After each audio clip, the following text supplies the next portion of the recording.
અને હમણાં એમણે વાત કરી ગેરી મેરે સદારામ ધામની કે 10-11 વીઘા જગ્યા લઈ લો. ત્યારે તમે જુઓ કે આ સમાજના જે લોકોમાં તાકાત છે, જે લોકો જોડે પૈસા છે, એવા લોકો બધા એક વીઘો જગ્યા આપવાની વાત કરી. ત્યારે હું, લવિંગજી કેસાજી અને સ્વરૂપજી ઠાકોર 11 વીઘા જગ્યા આપીએ છીએ. તમતાર ત્યારે કરો ત્યારે.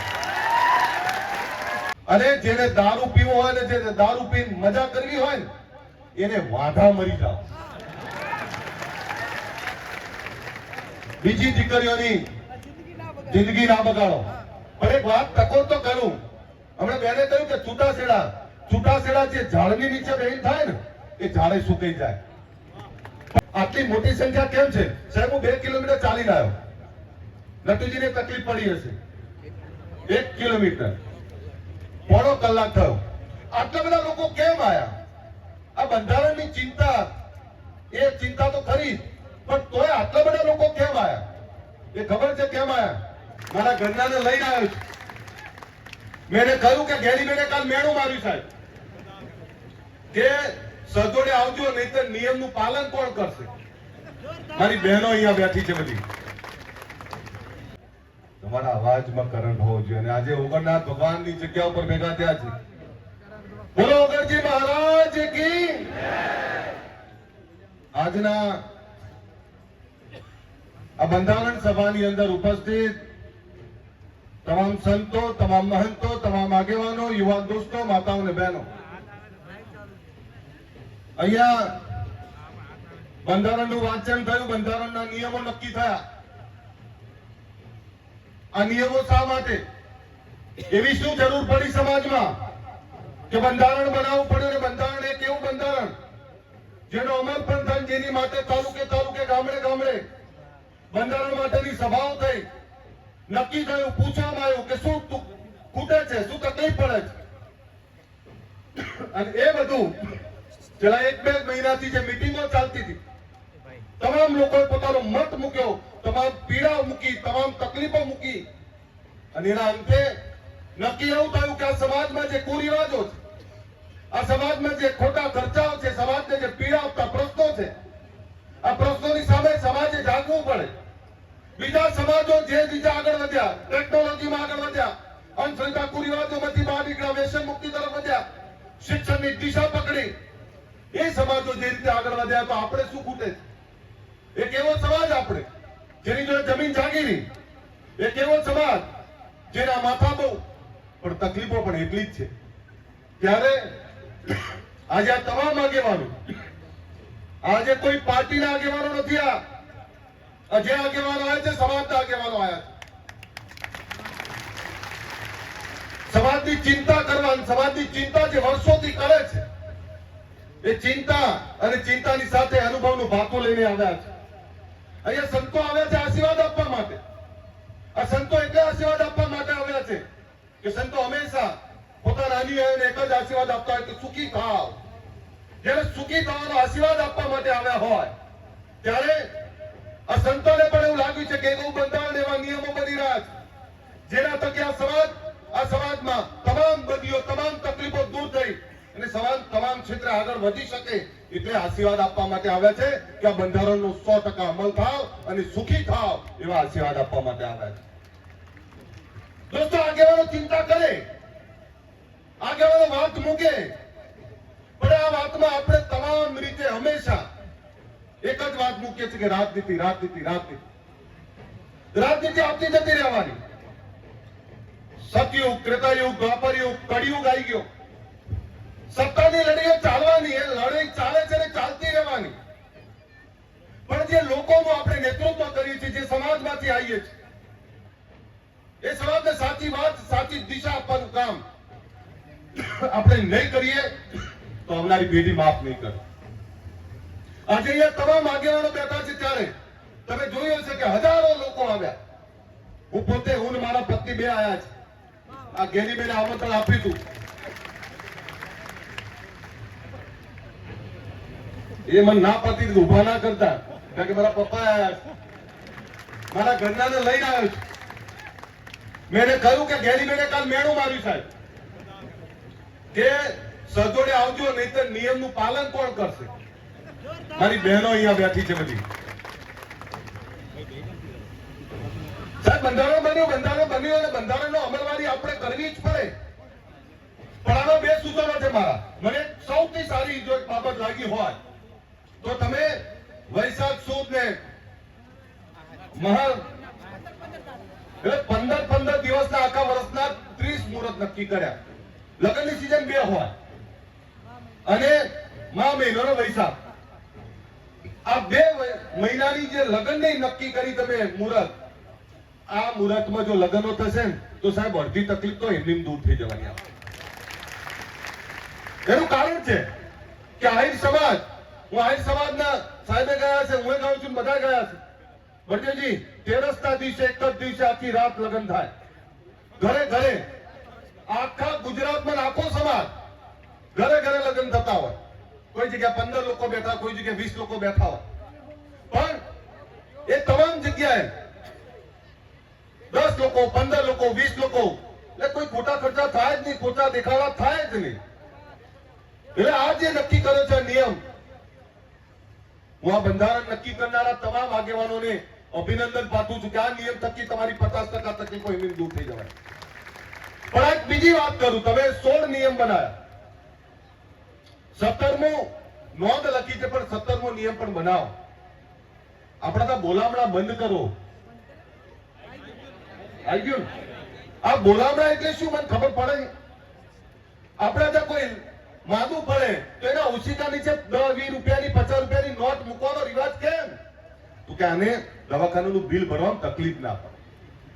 આ રિવાજ એના માટે કરેલો. પછી તો 10,000 રૂપિયાનું દવાખાનાનું બિલ ને 2.5 લાખ રૂપિયા તો એ બોલામણા વાપરી નાખે.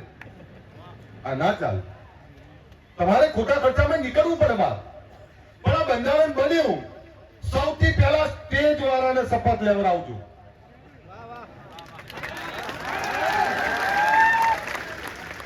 રસ્તામાં આવતો તો મારા કમાન્ડો સુરપાલસિંહ છે. સુરપાલસિંહ મને કે સાહેબ આ બંધારણ તો બનશે પણ આ સમાજનું બંધારણ પૈસા વાળા ને વગદાર આગેવાનો ઉપર લાગુ પડશે તો ચિંતા ના કરો, સ્ટેજ ઉપર જઈને વાત તો કરશું. અમારા દશરથજી અત્યારથી બી છે, કારણ કે દશરથજીના દીકરાને લગન છે આ મહિને. પણ તમને કહું, હું મારા પપ્પાનો આભાર માનું કે મારા દીકરાના 10 થી 15 હજારમાં લગ્ન કરી દીધા એમને. મને સાહેબ કોઈ કહેવા નહીં આવ્યું કે ખવડાવવું પડે કે બીજું ત્રીજું. મને આનંદ છે. અને ખરો પ્રસંગ તો કુટુંબ કબીલા વચ્ચે મજા આવે. તમે 5000 લોકોમાં કોને મળો? જાનૈયા આપણા માટે બધા જ માટે સન્માનીય હોય. આપણા દીકરા દીકરીના લગ્નમાં આવ્યા હોય તો આપણા માટે બધા માટે સન્માનીય છે. એટલે આ નિયમ જે બનાવ્યા છે, આ નિયમનું પાકી અમલવારી આપણે કરવી જ પડે અને તો જ સમાજનું ઉત્થાન થાય. અને હમણાં એમણે વાત કરી ગયા મેરે સલારામ ધામની કે 10-11 વીઘા જગ્યા લઈ લો. ત્યારે તમે જુઓ કે આ સમાજના જે લોકોમાં તાકાત છે, જે લોકો જોડે પૈસા છે, એવા લોકો બધા 1-1 વીઘો જગ્યા આપવાની વાત કરી. ત્યારે હું, લવિંગજી, કેસાજી અને સ્વરૂપજી ઠાકોર 11 વીઘા જગ્યા આપીએ છીએ. તમતાર ત્યારે કરો ત્યારે. અને એથી આગળ બીજું કહેવા આવ્યો છું તો 26મી જાન્યુઆરી રાતના 3 વાગે બોલાયા છે મેં તમને. ખબર છે ને? 26મી જાન્યુઆરી રાતના 3 વાગે ખાલી એમની વાતો મારવા નહીં બોલાયા. 26ની રાતના 27નો ઉગતો પહોર તમારા શિક્ષણની દિશા નક્કી કરે એનું ભૂમિપૂજન કરવા માટે બોલાયા છે તમને. ગાંધીનગરમાં એક એવી સંસ્થા બને જે સંસ્થા થકી આ સમાજના દીકરા દીકરીઓ ત્યાં પણ ભણી શકે. હું સાહેબનો આભાર માનું. અહીં જગદીશભાઈ ઠાકોર સાહેબ, બળદેવજી, મારા પપ્પા ખોડાજી ઠાકોર આ બધા બેઠા જ. શક્તિ વિદ્યાલયનો પાયો નાખ્યો એમણે. એની સાથે અહીંયા ચંદનજી બેઠા છે, એમણે પાટણમાં પણ પાયો નાખ્યો. હમણાં આપણી વચ્ચે બીજા આગેવાનો પણ ગયા. કેસાજી એ દિયોદરમાં જે સંસ્થા ચલાવે છે, આ કોઈ નાની વાત નથી. અહીંયા બાબરમાં જ્ઞાનીબેનને ચલાવે છે. હમણાં સ્વરૂપજી એમણે મુહૂર્ત કર્યું. અમારા લવિંગજી ઠાકોર રાધનપુરમાં ચલાવે. તમામ જગ્યાએ સમાજના આગેવાનો તો મથે છે. સમાજના આગેવાનો શિક્ષણની સ્કૂલ બનાવશે. પણ આ જગદીશભાઈ બળદેવજી ખોડાજી મારા પપ્પા આ બધાનો પ્રશ્ન શું છે ખબર છે કે અમે સ્કૂલો કોલેજો તો બનાવી દઈએ પણ તમારા દીકરાઓનું મોકલશે કોણ? તમે મોકલતા નથી એટલે એનું ઘડતર નથી કરી શકતા. આજે સમાજ જાગ્યો છે, સમાજમાં ભૂખ છે, પણ દિયોદર છોડીને એમને અમદાવાદ આવવું પડશે, અમદાવાદ ગાંધીનગર છોડીને અમેરિકા જવું પડશે તો જ આગળ વધશો. તમારે સમાજમાં ભૂખ લગાડવી જ પડે અને ભૂખ સમાજના સર્વાંગી વિકાસની. આ સંસ્થાઓ જે બની રહી છે આ સંસ્થામાં આપણા દીકરા દીકરીને મૂકો. અને હમણાં ભરતસિંહભાઈ એક બહુ પીડા વ્યક્ત કરી, બોલી ના શક્યા, પણ હું તમને કહું કે સંસ્થા બનતા બનાવી દઈએ છીએ, એનો નિભાવ કરો, એને ચલાવી એથી વધારે કાઠું કામ છે, ખૂબ કાઠું કામ છે. ત્યારે વિનંતી કરું છું તમને, દીકરા દીકરીઓને ભણવા માટેની વ્યવસ્થા જે ઊભી થઈ રહી છે એમાં મોકલો. આ ભરજીજી ને રામાજીને બેઠા છે, એમણે કલોલની અંદર ઠાકોર ભવન બનાવ્યું. કેટલા નામ લઉં, આમ કહેવા જઈએ ને તો ગુજરાતમાં આજે આપણી 50 સંસ્થાઓ છે. પણ આ સમાજે દીકરા દીકરીને ભણવા માટે પેટે પાટા બાંધીને ભણાવવા પડશે. તમે આપણે બીજા સમાજોની ઈચ્છા નહીં કરી શકીએ. એ પાટીદારનો દીકરો આખી દુનિયામાં ભણવા જાય, કમાવા જાય. એ ચૌધરીનો દીકરો સવારે 3 વાગે દોડતો હોય, એ રવારીનો દીકરો સવારે 4 વાગે એ મહેનત કરતો હોય, એ પંચાલ પ્રજાપતિ દરજીનો દીકરો, આ તમામ સમાજો, આ સમાજોની એટલે વાત કરું છું કે આ સમાજો સુખી થયા તેમાંથી શીખવું પડશે. એની ઈચ્છા કરે મેર નહીં પડે, થાકી જઈશું આપણે શીખવું પડશે અને આપણે એમના સમોડિયા બનવા માટે મથવું પડશે. માલદાર રાખો તો માલદાર પણ એવું રાખો કે આપણી ગાયો ભેંસો એનું જે દૂધ ભરાઈએ છીએ આની પણ ચર્ચા થવી જોઈએ. ખેતી કરો તો ખેતીની ચર્ચા થવી જોઈએ, ધંધો કરો તો ધંધાની ચર્ચા થવી જોઈએ. આજે આપણા દીકરા દીકરીને સારું ભણાવો. બીજો બેને એક નિયમ નહીં કીધો પણ આજે કહી દઉં કે ગામની કમિટી તમે બંધારણની તો બનાવશો તો એની સાથે એક એવી સમિતિ પણ જોવી જોઈએ કે જે દીકરીનું માંગું આવ્યું છે એ તમારા ગામમાં રહેલો એ નબીરો, એ કુંવર, એ વરરાજા વ્યસન તો નહીં કરતો ને. દીકરી જે ગાય જેવી દીકરી, જે રાજકોટથી ઉછરી દીકરી, અને જેને દારૂ પીવો હોય ને જેને દારૂ પીને મજા કરવી હોય ને એને વાંઢા મરી જાવ. બીજી દીકરીઓની જિંદગી ના બગાડો. પણ એક વાત ટકોર તો કરું. હમણાં બેને કહ્યું કે છૂટાછેડા જે ઝાડની નીચે બેન થાય ને એ ઝાડે સુકાઈ જાય. પણ આ સમાજનો આભારવાનો, આ સમાજને વંદન કરું સાહેબ કે આ સમાજનો કોઈ મા બાપ ભેળા ગરબે નહીં હોય અને આ સમાજમાં છૂટાછેડા કરવા હોય ને એટલે લોઢાના ચણા બરોબર છે સાહેબ. આ એ સમાજની વાત કરું છું. સ્ત્રીને સન્માન આપનારા, સ્ત્રીના ઉપાસકો, સ્ત્રીની ચિંતા કરનારા આપણે લોકો. હમણાં મારી પત્નીએ કહ્યું, હમણાં ચર્ચા ચાલતી એટલે મા બાપની ચર્ચા ચાલી તો દીકરીની ચર્ચા ચાલી એટલે એને એવી વાત કરી કે આપણા સમાજમાં તો દીકરીઓને ખૂબ સાચવે, પત્નીઓને ખૂબ સાચવે. અને હમણાં કેસાજી મેં કહ્યું, કેસાજી મેં તમે આ નિયમ બનાયા અત્યારથી લાગુ પડે ને,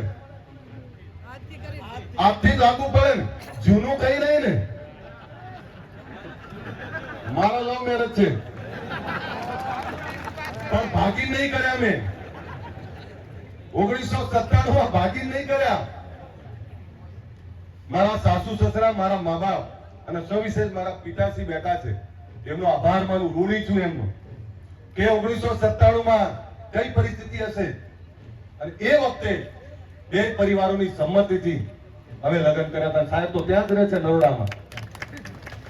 પણ આપને બે હાથ જોડે વિનંતી કરું છું, આ સમાજ એક કેમ થયો છે ખબર છે? આટલી મોટી સંખ્યા કેમ છે સાહેબ? હું 2 કિલોમીટર ચાલીને આવ્યો. નટુજીને તકલીફ પડી હશે, 1 કિલોમીટર પોણો કલાક થયો. આટલા બધા લોકો કેમ આયા?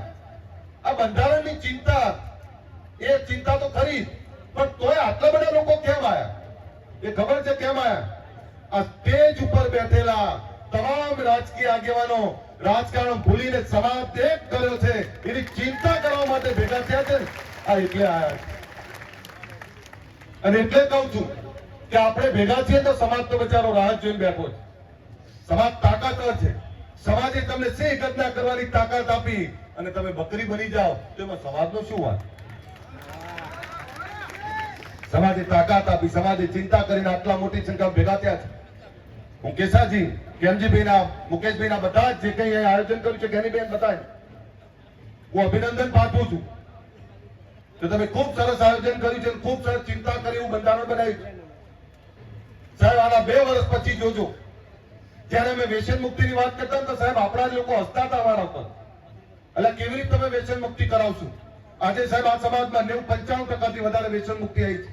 હમણાં કેસાજીએ બહુ સારી વાત કરી કે તમે વ્યસન મુક્તિની વાત તો કરો છો પણ દારૂ પીનારા દવાઈ આવવાનું બંધ થઈ ગયા. અહીં બેઠેલા બધા વ્યસન મુક્ત છે, અહીં બેઠેલા કોઈ વ્યસન નહીં કરતો. પણ મેં કીધું એક બીજી વાત કરવી છે. બહેનો પડી ક્યો ના ખાય એમને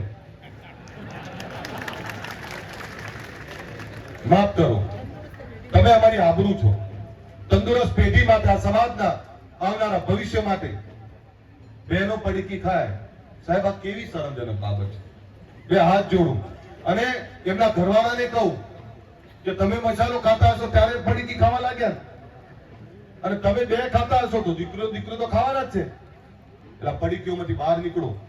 તંદુરસ્ત પેઢી, આવનારું પેઢીને સમર્થ સક્ષમ જીવન આપવું હોય તો શિક્ષણ, સંસ્કાર, વ્યસન મુક્તિ આ બધું જ જોડે રાખવું પડશે. તમારે ધંધા રોજગારની સારી દિશા નક્કી કરવી હોય તો કેલ્ક્યુલેટ જિંદગી જીવવી પડશે. તમારા રૂપિયાને યોગ્ય મેનેજમેન્ટ કરવું પડશે. હમણાં મને એ પણ તમને કહું કે જ્યારે 50 વીઘાનો ખેડૂત ખાતેદાર આપણો વર્ષના અંતે બિયારણના પૈસા ઉછીના લેવા જાય ત્યારે શરમ આવે. તો પાક તો આપણે એટલો છે, 5 વીઘાના ખેડૂત ખાતેદાર જોડે ઉછીના માંગીએ ત્યારે સમાજની દશા શું થાય? એટલે વિનંતી કરું કે સારી ખેતી કરો, સારું મેનેજમેન્ટ કરો, પૈસાની સારી બચત કરો. પણ આજે જયારે તમે બધા અહીં આવ્યા છો ત્યારે 26 જાન્યુઆરીનું આમંત્રણ આપું છું અને રાતના 3 વાગે એટલે ત્યાં સમાજની એકતાનો પરચો બતાવું છું. આવશો ને બધા? તો 2 હાથ ઊંચા રાખીને તાળીઓ પડે ખબર પડે અને પકડી પડે તો જ ખબર પડે કે આવવાના છો. ઘણા બધા પૂછ્યું કે રાતના 3 વાગે કેમ? ત્યારે અહીં બધા બેઠેલા આગેવાનોને આમંત્રણ આપું છું અને તમને આમંત્રણ આપું છું. આ સમાજે સમયાંતરે પોતાની એકતાનો, તાકાતનો પરચો બતાવવો જ પડે. આજે જે ઓગણનાથ ભગવાનની અંદર મળ્યા છીએ, હું બાપજીને વંદન કરું છું કે જ્યારે જ્યારે આપણને જરૂર પડી ત્યારે આ ઓગણની ભૂમિ આપણા માટે હંમેશા તૈયાર હોય છે અને તમામ રીતે આવકારવા તૈયાર હોય છે. ત્યારે બાપુને હું વંદન કરું છું. દોલતરામ બાપુ બેઠા છે, ઋષિ ભારતી બાપુ બેઠા છે, આ તમામ સંતોને વંદન કરું છું. અને આપણા સદારામ બાપાની જગ્યાના દાસ બાપુ બેઠા છે. એકવાર જોરદાર આ સંતો માટે તાળીઓ પાડી. અને બળદેવગીરી બાપુ, એમના ચહેરા પરની ચમક જ તમને કઈ બતાવે. અને બાપુની વાતમાં ક્યારેય ઢીલાસ નહીં હોતી. ત્યારે હું અમરનાથ ભગવાનને પ્રાર્થના કરું કે જે બંધારણ બનાવ્યું છે, આ બંધારણ થકી આ સમાજ તમામ રીતે અમલ કરશે અને આવનારા સમયમાં આ સમાજ સોળે કળાએ ખીલશે. એ જ વિનંતી સાથે મારી વાત પૂરી કરું. બોલ સદારામ બાપાની.